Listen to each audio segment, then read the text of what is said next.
मी गुढीपाडवा असा सेलिब्रेट केला की सगळेजण शॉकच झाले. नेमकं काय झालं पुढे हे बघण्यासाठी पूर्ण ब्लॉग बघा. नवीन वर्ष, नवीन स्वप्न, नवीन आशा. गुढीपाडव्याच्या मनपूर्वक शुभेच्छा.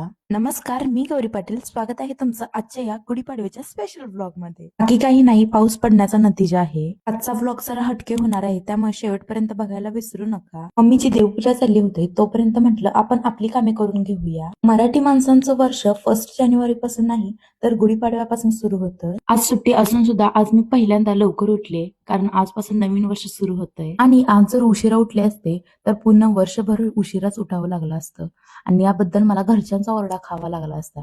त्यामुळे आज लवकर उठली. आता आज गुढीपाडवा आहे म्हटल्यानंतर गुढी उभा करायची आहे म्हटल्यानंतर शहाण्या बाळासारखं मम्मी पप्पांना हेल्प केली. यानंतर गुढीचे आशीर्वाद घेतले. कडुलिंब कितीही कडू असला तरी सुद्धा गुढीपाडव्या दिवशी त्याला खूप महत्व दिलं जातं. माझं कडुलिंब खाऊन झाल्यानंतर मी सर्वांनाच कडुलिंब आणि डाळगुळ दिला. आता या महान कामानंतर आजीचे आशीर्वाद घेतले. आता काही ना पुरणपोळीचं जेवण बनवायचं म्हटलं की कंटाळा येतो, नाहीतर ते अवघड वाटतं.